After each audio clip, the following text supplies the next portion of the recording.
E serão apresentados 3 trabalhos de cada área, de ética médica, de ciência e da história da medicina.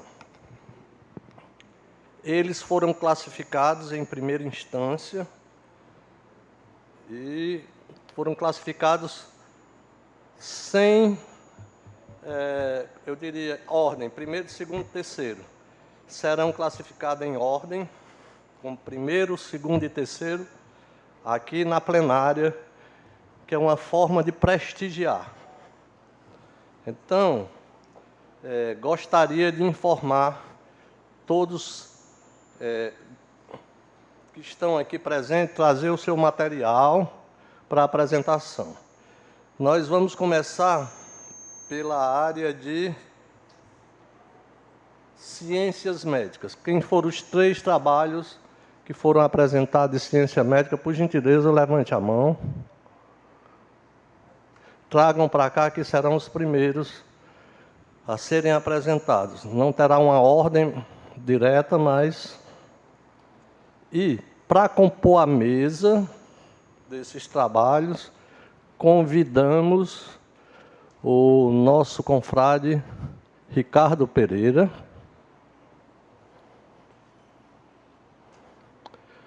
Lúcio Flávio Gonzaga e Dr. Plínio Câmara. Confrade Plínio Câmara, por gentileza.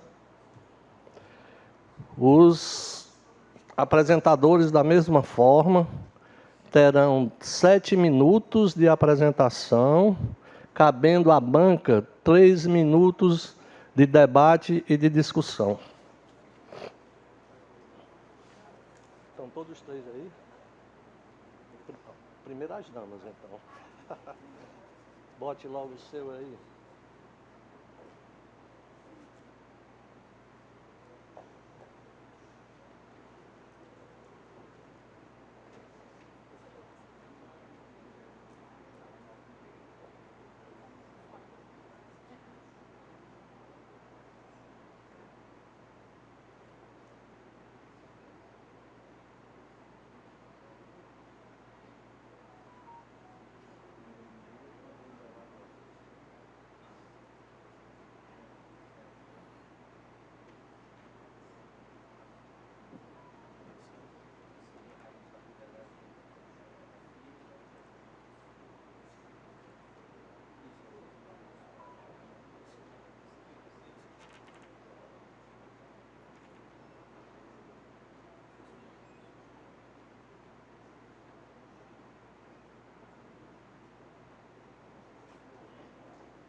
Boa tarde.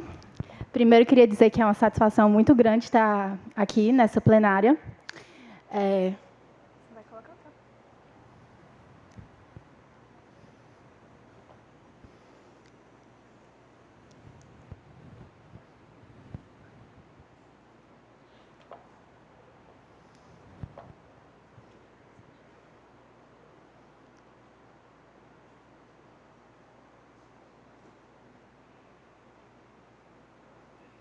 Volte. Meu nome é Heloísa Barroso, eu sou acadêmica do 6º semestre de Medicina da Universidade Federal do Ceará. Faço iniciação científica no Laboratório de Farmacologia da Inflamação e do Câncer. E o meu trabalho é intitulado Expressão da IL-33 e Valor Prognóstico em Pacientes com Câncer de Mama Triplo Negativo, tratadas em Centro de Referência do Ceará, sob orientação da doutora Daisy Wonk.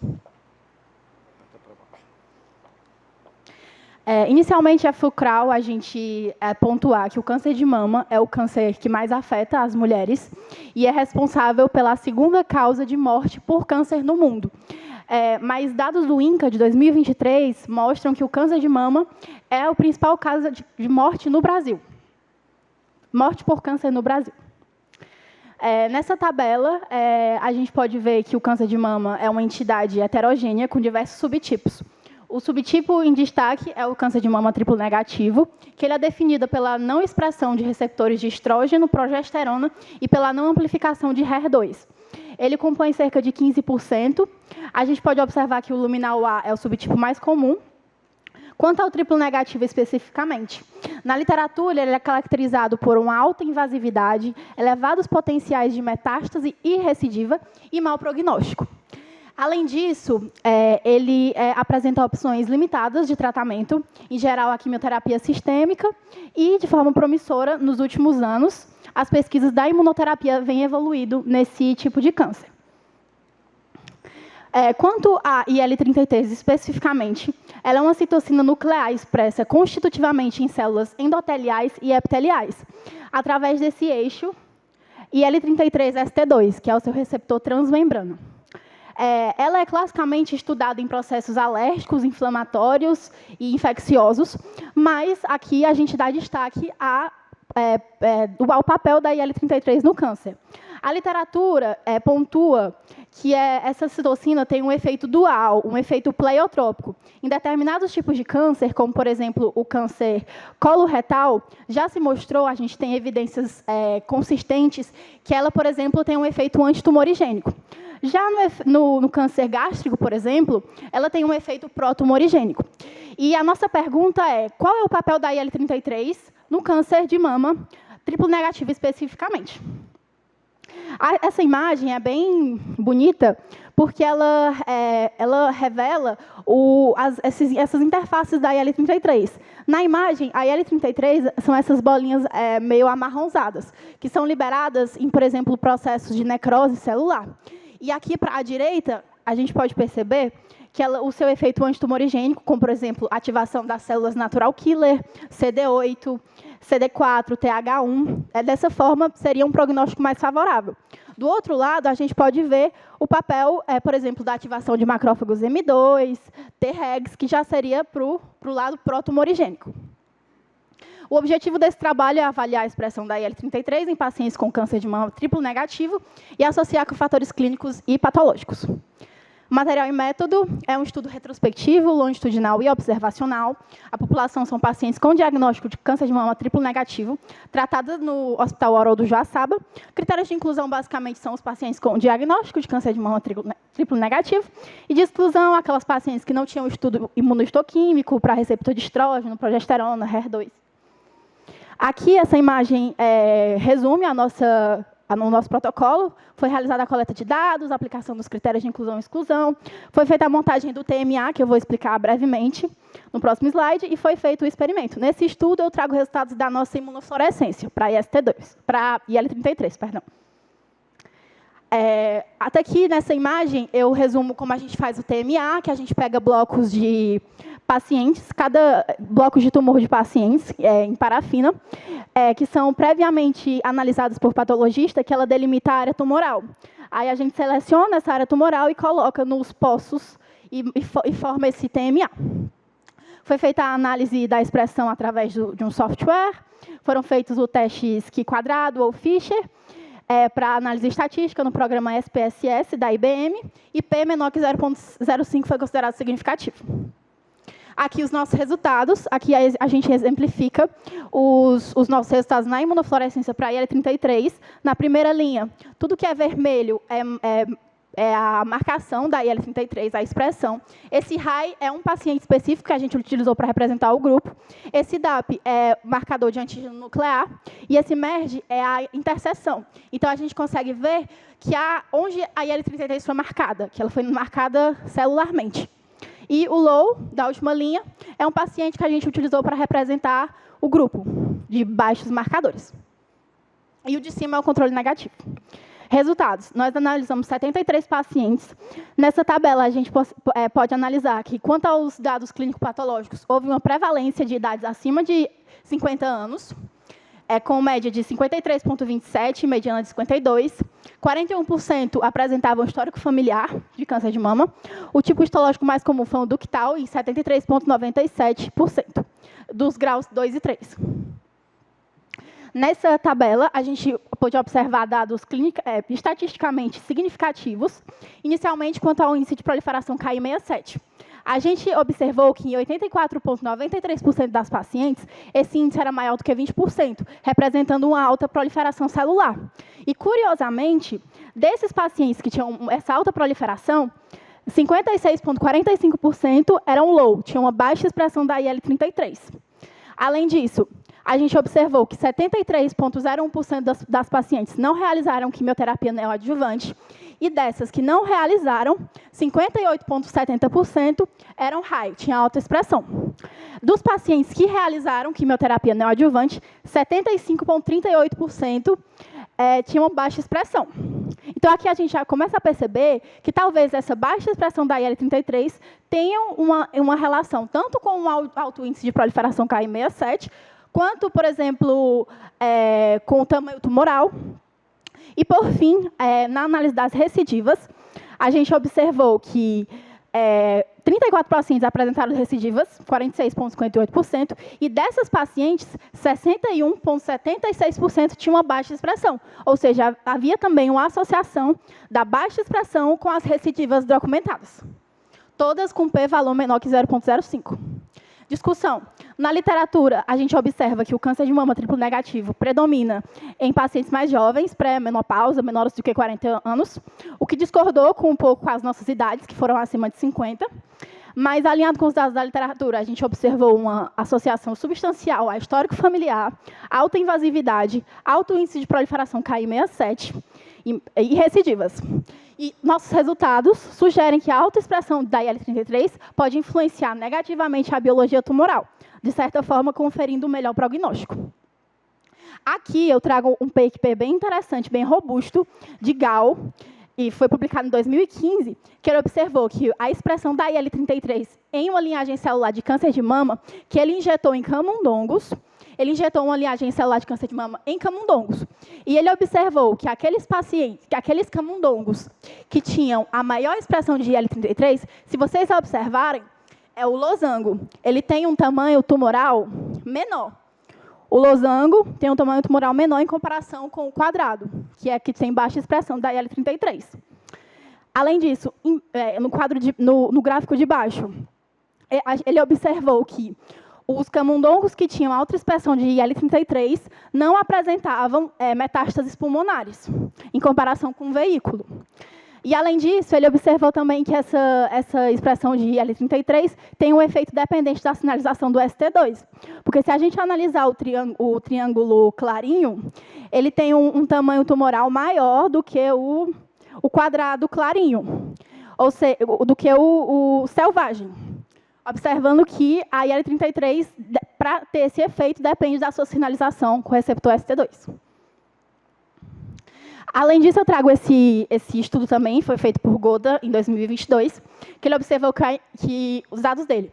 A imunohistoquímica demonstrou que o grupo com o IL-33 high foi um preditor significativo de resposta completa à quimioterapia neoadjuvante e sobreviva favorável em comparação ao grupo com o IL-33 low.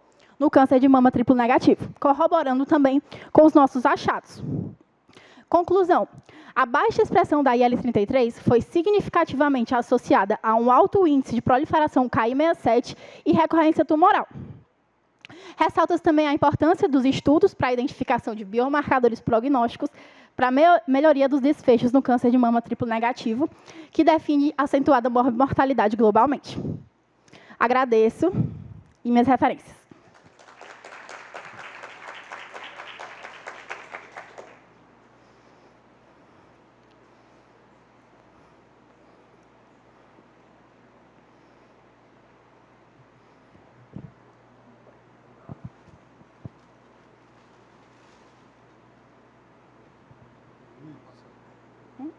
Chama o próximo ou já faz um comentário?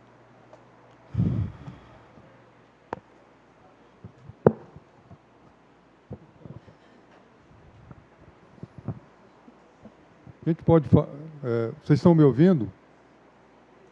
Não? Isabelle, parabéns pela apresentação, né? Heloísa. Heloísa. Esse é um trabalho que merece ser publicado, né, minha gente? Eu acho que é um trabalho muito interessante e que poderá ter uma aplicabilidade numa doença muito prevalente, que é o câncer de mama. E dentro de um grupo de pacientes que sempre é muito difícil, que é o paciente que tem câncer de mama triplo negativo.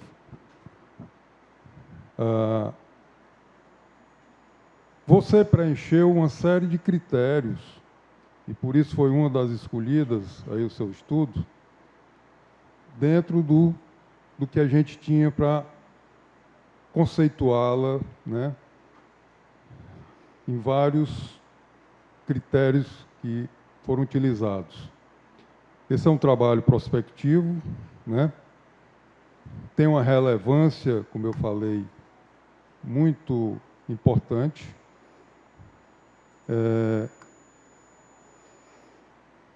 Eu não captei o número de pacientes que você utilizou nesse estudo. 73 pacientes. É um número significativo, né? Uma amostragem boa. E você também teve uma performance muito boa na sua apresentação. Excedeu um pouquinho o tempo, mas a apresentação merecia realmente um tempo maior. Então, eu quero parabenizá-la, o seu estudo é muito bonito. Mais uma vez, eu quero lhe estimular para que você e seus colegas, seus pesquisadores, publiquem esse estudo, que realmente ele vai trazer assim, boas informações e bons resultados para a gente. Parabéns aí, na Isabelle, né? Heloísa. Parabéns, Heloísa, pelo trabalho. Agradeço muito. Agradeço muito. Só parabenizá-la também, Heloísa, e leve nossos parabéns à professora Deise, né? Seu grupo lá de pesquisa. Eu acho que é um trabalho, eu concordo com o professor Plínio, um trabalho excelente que você fez, que o grupo fez, né? Um número significativo de pacientes e de uma relevância muito importante. Então, é isso. Parabenizo e parabenizo todo o grupo, a sua orientadora, a professora Deise, e o grupo todo. Agradeço.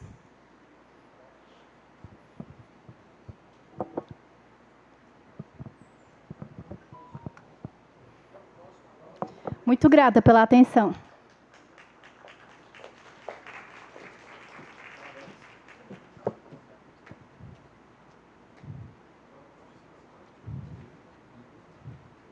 Teremos agora a apresentação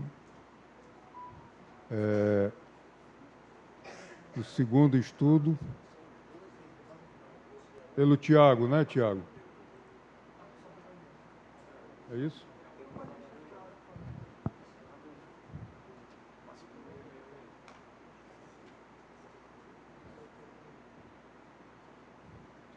O tema do estudo, capitaneado aqui pela nossa querida Elizabeth Daer, sempre com seu brilhantismo, né?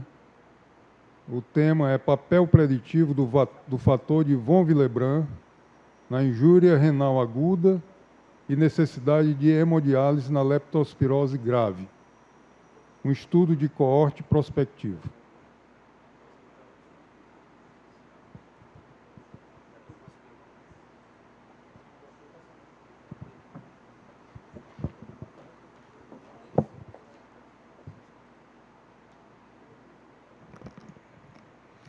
Boa tarde.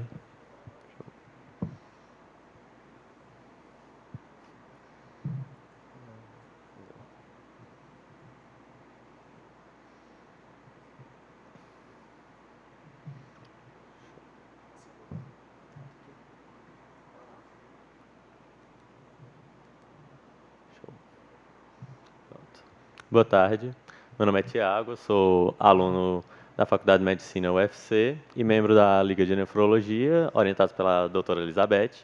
E a minha pesquisa foi do papel preditivo do fator de von Willebrand na injúria renal aguda e a necessidade de terapia dialítica na leptospirose grave. Primeiro, fazendo só uma contextualização sobre a leptospirose, é que ela é uma zoonose causada por espiroquetas do gênero Leptospira, que tem uma maior incidência em regiões tropicais e subtropicais, que tem um caso clínico bifásico, ou seja, de duas fases, uma sendo a leptospirêmica, que o paciente ele cursa principalmente com febre, cefaleia, mialgia, náuseas e vômitos, e também uma fase imune já mais avançada que afeta outros órgãos, que em uma situação mais grave pode gerar a síndrome de Weil, que é associada à hemorragia, icterícia e à injúria renal. Atendo mais sobre a injúria renal, os mecanismos por trás dos danos renais da leptospirose ainda não estão completamente elucidados. Porém, é atestado a nefrite túbulo-intersticial por danos diretos ao túbulo contorcido proximal. E, além disso, os danos aos transportadores sódio-hidrogênio, alcaporina 1 e a alfa-sódio-potássio tepeásica vão gerar as principais repercussões, como poliúria e a hipocalemia. Só que, além disso,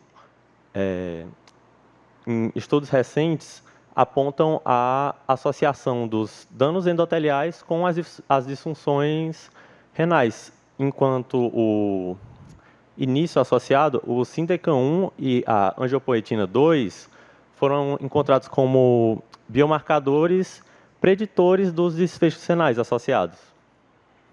O objetivo desse estudo é a avaliação entre biomarcadores endoteliais, incluindo o fator de von Willebrand, que é o de maior destaque, com o desenvolvimento de IRA em pacientes com a leptospirose grave. A metodologia utilizada foi de um estudo de coorte prospectivo observacional, no qual foram incluídos 45 pacientes com leptospirose grave e nos quais foram coletadas amostras de sangue e urina para verificar os níveis de fator de von Willebrand, angiopoetina 2 e o VCAM1.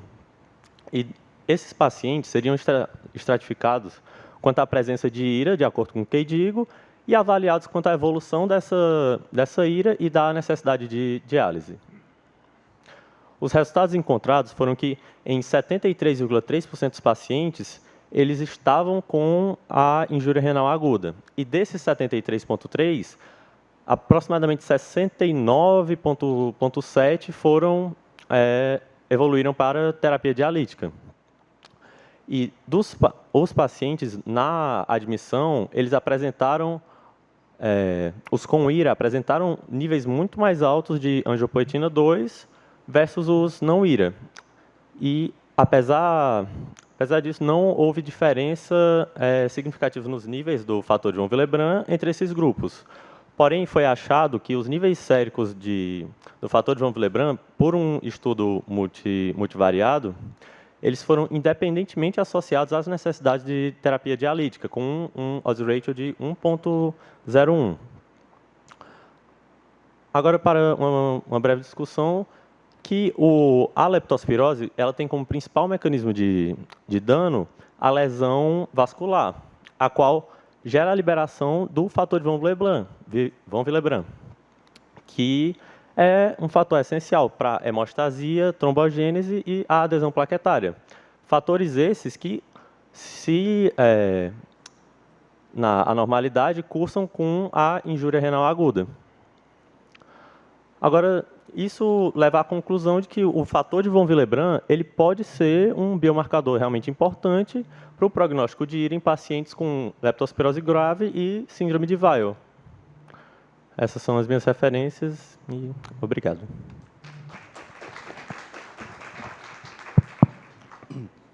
Parabéns, Tiago, pela apresentação. Obrigado. A doutora Elizabeth, para quem não conhece, é um dos maiores pesquisadores da Faculdade de Medicina da Universidade Federal do Ceará, e entre as suas linhas de pesquisa está essa nefrologia tropical, nefrologia relacionada com a leptospirose. Então, ela tem uma vasta contribuição à literatura nacional e internacional. Um fato que eu não sabia é que havia essa alteração, que o fator de von Willebrand tinha um papel na injúria renal. Né? Achei muito interessante, eu não conhecia.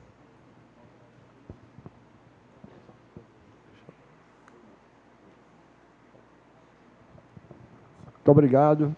Obrigado. Vou chamar o próximo, por favor.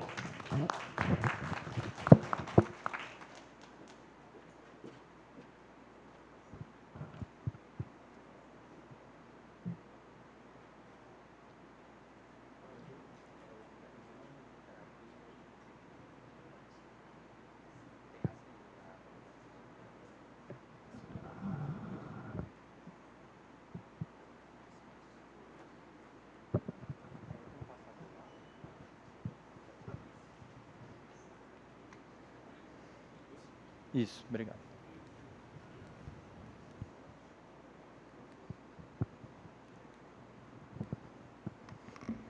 Boa tarde a todos, boa noite. Eu me chamo Luiz Alberto, sou acadêmico do 7º semestre da Faculdade de Medicina da UFC, orientado pelo Dr. Huygens Garcia, e o nosso trabalho hoje é sobre o impacto da terapia antiviral de ação direta para a hepatite C no SUS, esse ano completando 10 anos, e os resultados no transplante hepático. Inicialmente, fazendo um breve histórico, a hepatite C é historicamente uma das principais causas de transplante hepático no mundo. Apesar de estar em queda nas últimas décadas, ela ainda continua sendo uma importante indicação. Em 2015, nós temos um importante marco que mudou a história dessa doença, que foi a introdução das novas drogas antivirais de ação direta, o sofosbuvir, daclastavir, cimeprevir e ledispavir. Antes, o tratamento era feito com interferon e ribavirina, que tinha pouca taxa de resposta virológica sustentada e muitos efeitos adversos. Então, essas drogas elas vieram para realmente transformar o cenário da hepatite C no mundo.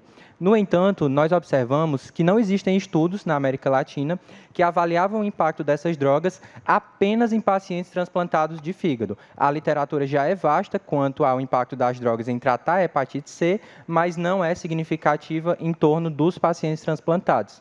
Então, nosso objetivo foi avaliar o impacto das drogas na sobrevida dos pacientes submetidos a transplante hepático por cirrose pelo vírus C em um serviço de referência no Nordeste brasileiro, no caso, o serviço do Hospital Universitário Walter Cantídio. Os nossos materiais e métodos. Fizemos uma coorte retrospectiva em que incluímos todos os pacientes submetidos a transplante de fígado, independente da causa, entre maio de 2002 e fevereiro de 2024, que era todo o período de funcionamento do serviço no momento do estudo, tirando os retransplantes. Confirmamos a hepatite C pelo PCR de RNA vírus C, e a resposta virológica sustentada foi definida com o PCR indetectável 12 semanas após o término do tratamento, que é o padrão da literatura. Quanto aos dados analisados, a gente pegou idade no transplante, o child para avaliar se a cirrose era compensada ou não, o MELD, que é a pontuação que classifica o paciente em lista, a RVS e a sobrevida em 1, 12 e 60 meses. Armazenamos os dados na plataforma REDCap Brasil da UFC. Quanto à análise em si, nós comparamos os grupos de pacientes transplantados antes dos DAAs, que nós chamamos de pré-DAAs, com os transplantados após, que nós chamamos de pós-DAAs, e ambos os grupos com os pacientes transplantados por outras causas, o não VHC. Trabalhamos com os testes TD-Student ou Woodman-Whitney para as variáveis contínuas, e quando as variáveis eram categóricas, nós usamos o teste de Q².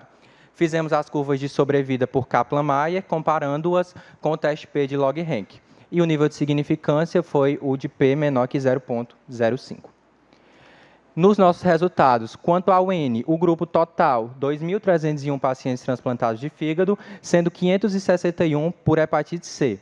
Da era pré-DAA, nós obtivemos 375, enquanto na era pós-DAA, 186. E em relação aos resultados da comparação principal do nosso estudo, que era a era pré-DAA e pós-DAA. Os pacientes que usaram as novas drogas, eles eram significativamente mais velhos na hora do transplante, média de 61 versus 57 com significância. Eles tinham menores valores de MELD puro quando eles iam para o transplante, uma média de 15 versus 17 com significância. Eles tinham mais cirrose compensada, Child-A, 38% versus 20% também com significância, e tinham significantemente mais indicação por CHC, 61% versus 37% com significância. Quanto à RVS, nós não obtivemos significância, então consideramos que não houve diferença entre os grupos. E aí, analisando as sobrevidas, que era o nosso principal objetivo.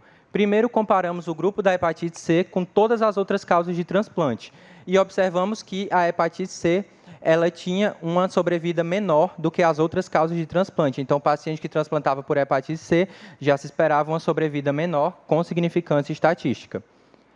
Quando comparamos os pacientes pré e pós-DAA, nós observamos que os que transplantaram tendo usado drogas novas já tinham uma sobrevida maior do que os que usaram as drogas antigas. E aí nós fomos para a comparação final com os 3 grupos.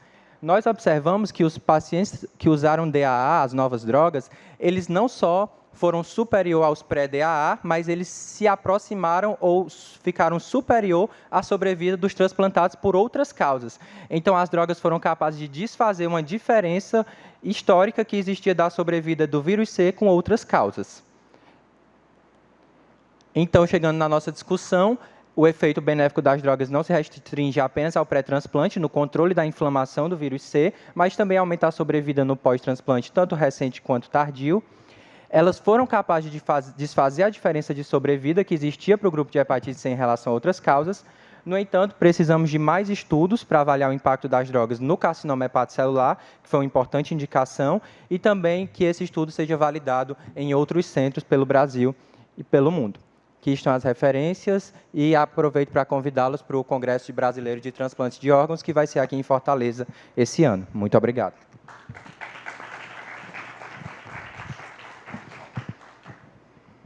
Comentário só rápido, parabéns, excelente trabalho, parabenizamos aí o professor Huygens, acadêmico da academia, trabalho que é robusto, 2.301 transplantados, com 571 com hepatite C, e a curva demonstrando que aqueles pacientes que transplantados com hepatite C tratados, a sobrevida se igualava aos que não tinham hepatite C, né? Então, realmente é um trabalho relevante, importante, e que realmente terá publicação em periódico, né, significativo, importante. Nós parabenizamos todo o grupo, o professor Huygens, né, seu orientador, e à frente. Obrigado. Muito obrigado. Eu gostaria de fazer uma pergunta. Luiz Alberto, parabéns pela apresentação, parabéns ao professor Huygens, que tem uma das maiores experiências de transplante hepático do Brasil e talvez do mundo. Luiz Alberto, eu fiquei um pouco confuso em relação a essa terapia antiviral, se hepatite C foi a causa pelo qual o paciente foi transplantado ou se ele teve hepatite C depois de transplantado. Eu fiquei meio confuso. Pronto, era a causa do transplante. O critério de inclusão era ser transplantado de fígado e aí na separação dos Ns era ser transplantado de fígado por cirrose pelo vírus C. Então, a indicação de hepatite C era no momento do transplante. Claro que existiram casos de recidiva do vírus, né, após o transplante, mas não era o nosso enfoque. Ele tinha que ter a hepatite C como indicação para ser incluído nessa análise. Tá bom, obrigado.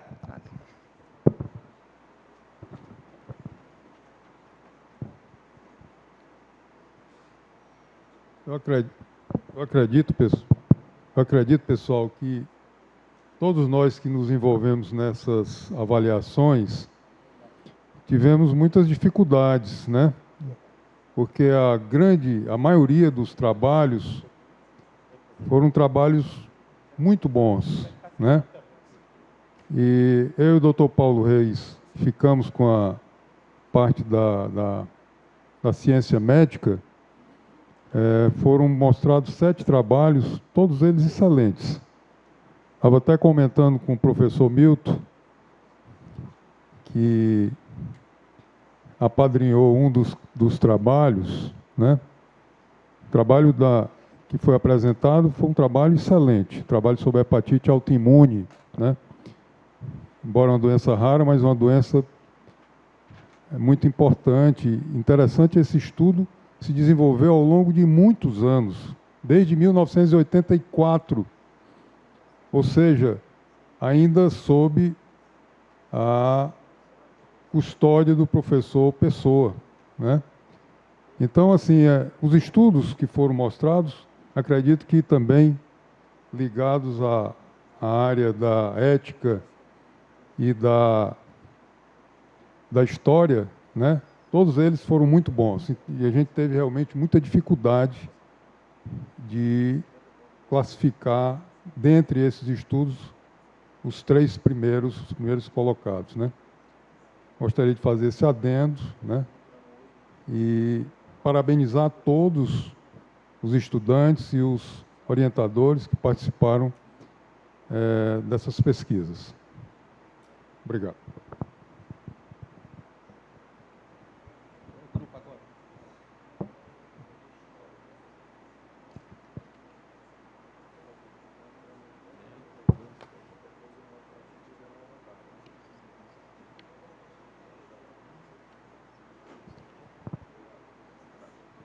Já está aí para frente? Tá. Os alunos que vão apresentar os 3 trabalhos de História da Medicina já pode vir aqui para frente. E vamos começar pela História da UFC no interior e a missão Mulher Saudável como passo desse progresso. É Maria Eduarda que vai apresentar? Maria Clara. Maria Clara.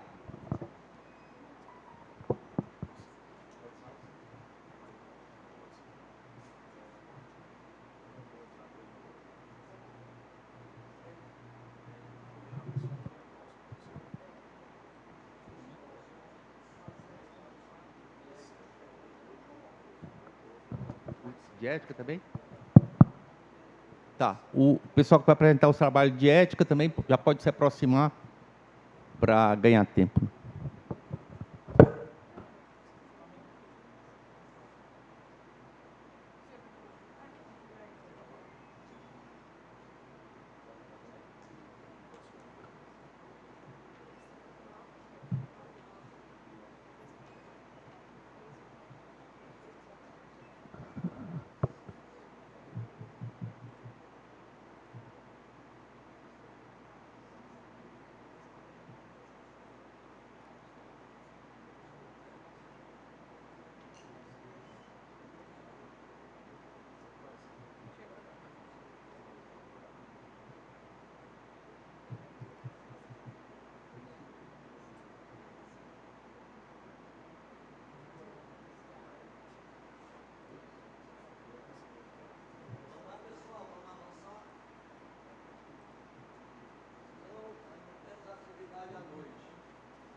Certo. Boa tarde a todos. Eu me chamo Maria Clara, eu sou acadêmica do 8º semestre do curso de Medicina da Universidade Federal do Ceará. E hoje eu vou apresentar para vocês a história da UFC no interior e a missão Mulher Saudável como um passo desse progresso. Esse estudo nasceu do desejo de entender como o processo de interiorização da Universidade Federal do Ceará impactou não só a democratização do ensino superior, mas também aquelas populações locais e o próprio ensino médico. Fazendo uma breve introdução, a história da UFC ela começa com a criação do curso de medicina, lá em 1948, e se estendeu até 1955, quando foi fundada a Universidade Federal do Ceará, com toda a sua estrutura. Porém, foram quase 50 anos para se dar início ao processo de interiorização dessa universidade, que aconteceu com a criação do primeiro polo, que foi Sobral, e após a criação de Sobral, a gente teve a extensão para 2 outros interiores, que foram Crateús e Quixadá. Esse processo de interiorização ele é um marco, porque ele mostra a democratização do ensino e também uma proposta pedagógica um pouco diferente do modelo biomédico que a gente estava acostumado. Então, esse processo de interiorização ele é uma resposta à desigualdade que a gente vê entre a capital e as cidades do interior. E também serve como uma proposta pedagógica mais sensível aos modelos e às realidades locais, daquela população que vive remotamente distantes dos centros de referência. Então, isso serviu para formar um currículo médico mais dinâmico e contextualizado. Só que, ao passo que a gente tinha um progresso desse processo de interiorização, ainda tinha uma lacuna muito grande, que era o desafio na saúde da mulher, pois esse público ele ainda enfrentava desafios no atendimento ginecológico especializado nessas cidades interioranas, e, além disso, essa população ela estava ausente até do conhecimento sobre métodos contraceptivos modernos, além da desinformação, que é algo muito prevalente nessas cidades do interior, principalmente sobre saúde menstrual. Então, isso mostra a persistência de uma barreira tanto estrutural como cultural. E foi exatamente nesse contexto que nasceu a Missão Mulher Saudável, que é um projeto de extensão da Liga de Ginecologia Minimamente Invasiva, da Universidade Federal do Ceará, que é coordenada pelo Dr. Leonardo Bezerra, onde a gente tem um foco na promoção do conhecimento e na saúde da mulher, focando naqueles 3 pilares que estavam sendo isentos no slide anterior, ou seja, um atendimento ginecológico especializado, a promoção de métodos contraceptivos modernos, como os dispositivos intrauterinos, e além do conhecimento, que é um dos nossos grandes pilares de atuação. Além disso, a Missão Mulher Saudável ela serve como uma forma de ensino dinâmico e muito contextualizado, pois a missão ela atua diretamente naquela cidade que está sendo contemplada. Além disso, a missão ela conta com um processo de integração multidisciplinar, pois a gente vai ter alunos da medicina, de outras faculdades, vamos ter outras áreas de atuação da saúde, como fisioterapia, enfermagem. Então, quais foram as nossas metodologias de estudo? Esse estudo ele foi uma abordagem de caráter descritivo, com abordagem qualitativa, ou seja, a gente usou a observação direta das nossas expedições, a gente fez análise dos relatórios da própria Liga, através do relatório dos ligantes, dos membros e dos pacientes.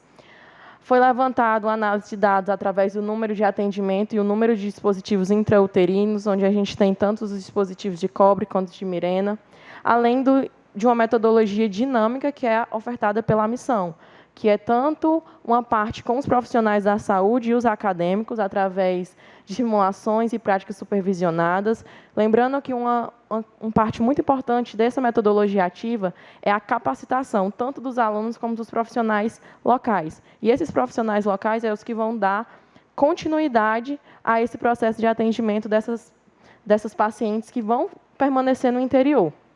Além disso, a gente aplica uma metodologia ativa nas escolas, principalmente nas escolas de rede pública, através de TBLs com alunos do ensino médio, onde a gente faz uma pré-sondagem do conhecimento prévio e depois a gente agrega ainda mais conhecimento, tira dúvidas e faz uma capacitação bem legal com esse público.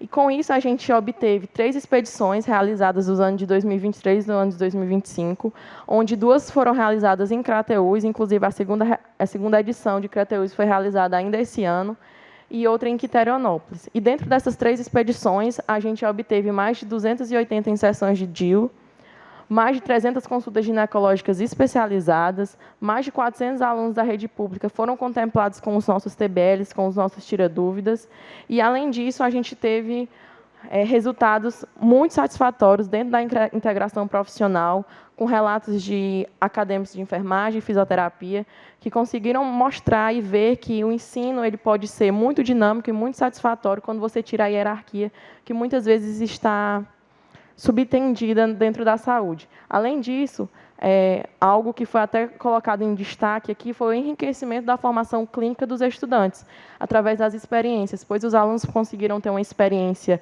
inovadora, uma experiência prática e uma experiência muito dinâmica. Como a gente teve o relato do nosso estudante, lá da UES de Crateús, que falou que foi uma experiência maravilhosa, inovadora, através de troca de conhecimentos, que vai ficar marcado para a sua graduação. Então, com isso, a gente consegue ver que a história da UFC, a gente sabe que ela é muito antiga. A UFC ela tem um marco na saúde pública do nosso Estado há muitos anos. E, através desse estudo, a gente consegue ver como, avançando as nossas estratégias de ensino, a gente consegue superar essas desigualdades que existem e como a Missão Mulher Saudável ela foi capaz de ilustrar a capacidade que a Universidade Federal tem de levar ensino e saúde pública de forma efetiva. E, além disso, consolidar currículos mais dinâmicos e orientados às necessidades sociais. Com isso, a gente conseguiu concluir que a missão ela reforça o papel da UFC como esse agente estruturante na promoção da saúde, além de ter a experiência como um pilar fundamental para a formação médica. E um dos pilares que a gente tem dentro da Liga é a nossa extensão universitária, né? Então, a extensão, somado à experiência, a gente consegue fazer um eixo estruturante na formação médica, tanto crítica como empática. E, assim, conseguir um currículo cada vez mais focado nesse público que muitas vezes fica isento de cuidado e que precisa ter acesso à saúde de forma igualitária. É isso, muito obrigada.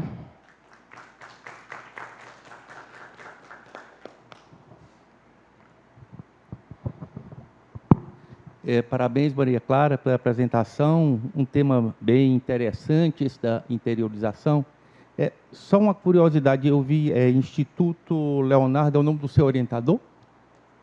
Dr. Leonardo Bezerra, é o nosso orientador. Não, mas tem instituto, né? Você não apresentou Instituto, acho que Leonardo Bezerra, é isso? Não? Tem? No primeiro slide.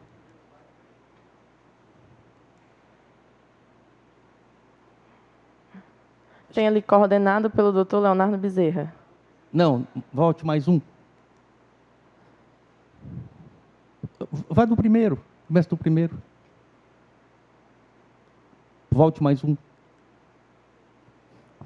Instituto Leonardo Bezerra. Sim. Eu queria saber o que consiste o Instituto Leonardo Bezerra. O Dr. Leonardo Bezerra ele é o nosso coordenador, né? E ele tem um instituto criado recentemente e ele é um dos nossos apoiadores através da Missão Mulher Saudável, né? A coordenação e o apoio.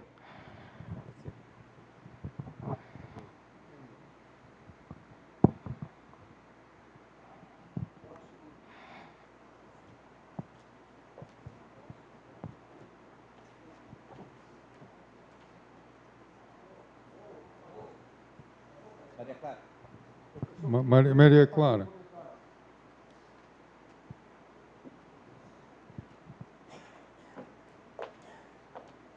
Maria Clara, parabéns pelo trabalho, né?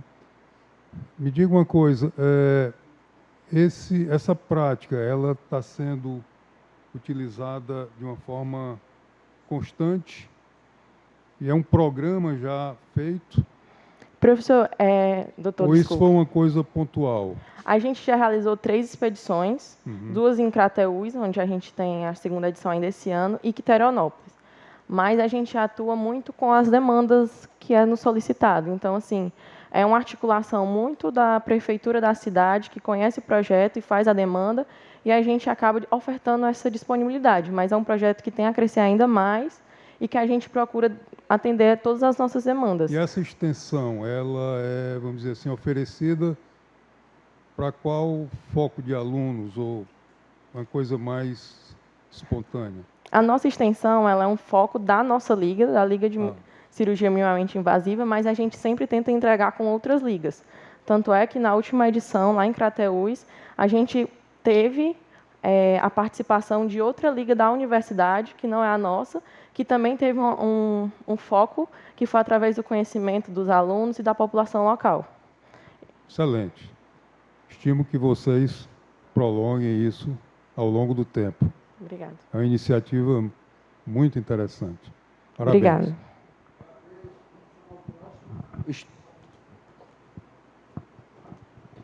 Próximo, por favor. Quem é o próximo?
Esse aqui é...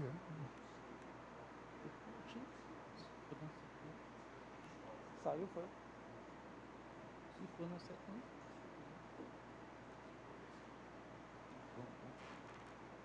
Eu não.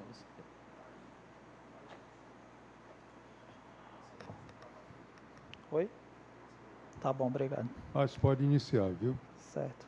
Olá, boa tarde. Meu nome é Tyson Pinheiro, né? Eu sou estudante de medicina da Universidade Estadual do Ceará. Atualmente estou no I3, né? E meu orientador é o Marcelo Gurgel, Dr. Marcelo Gurgel. Hoje eu vou falar sobre um projeto, né, que estamos desenvolvendo, né? O projeto intitulado Alfarrabes de João Mota, catalogação e análise biográfica de médicos cearenses.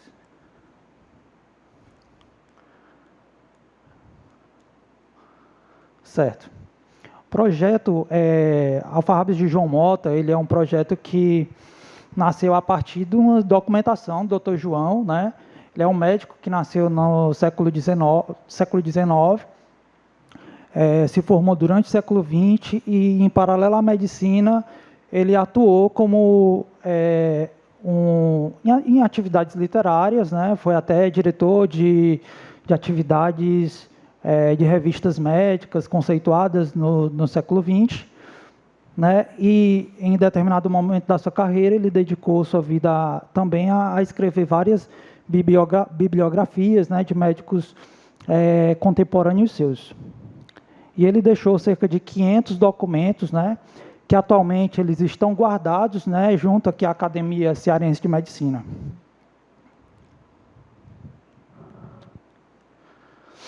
E esse trabalho aqui, atualmente, ele combina, né, uma série de fatores, como a perspectiva histórica, né, do Dr. João e suas bibliografias, arquivologia digital e análise científica, né, para valorizar, né, a carreira, né, e o legado desses médicos do século XIX e do século XX, né, promovendo também essa questão da identidade, né, cultural aqui do nosso estado e também, né, tentando disponibilizar essas bibliografias, esses legados, né, para outras pessoas. Então, o objetivo desse projeto é digitalizar e catalogar cerca de 500 biografias de médicos e escritores cearenses, né? Eu coloquei na primeira metade do século XX, mas muitas são também da segunda metade do século XIX, preservando esses textos e nos documentos do Dr. João, ele também deixou registros fotográficos que a gente também está preservando.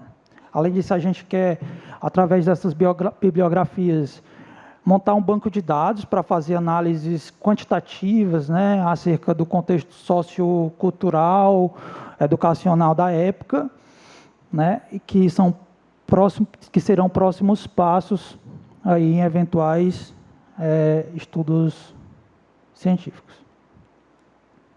A metodologia, né, ela se divide em dois blocos, né? O primeiro bloco é a digitalização e a catalogação. E o segundo bloco depende desse momento, né? E explicando um pouco esse primeiro momento, nós estamos fazendo o seguinte: no primeiro momento nós estamos digitalizando os textos, né? Utilizando a tecnologia OCR. Existem várias tecnologias disponíveis, né? Para fazer isso, que é pegar o registro fotográfico e tentar convertê-lo em texto editável. Mas as melhores, a gente tem usado a Google Lens, e além disso a gente tem utilizado também a inteligência artificial para fazer algumas certas conversões, que explicarei posteriormente. Depois disso nós estamos validando os textos que são convertidos pelas tecnologias, nós fazemos a revisão humana, no caso eu, né? E fazemos eventuais correções, que eu também vou explicar com minuciosidade posteriormente. E, por fim, nós fazemos a catalogação, né, que é a preservação das fotos, dos textos originais, e eu também estou desenvolvendo as versões atualizadas, com a ajuda de uma inteligência. A segunda fase se divide em uma análise, né, análise quantitativa. A gente quer pegar os textos, né, e pincelar informações da faculdade, formação, sexo da pessoa, idade na formatura, né, e área de atuação, e planilhar isso aí no Excel, né, para tabular, formar gráficos e estatísticas que podem ser explorados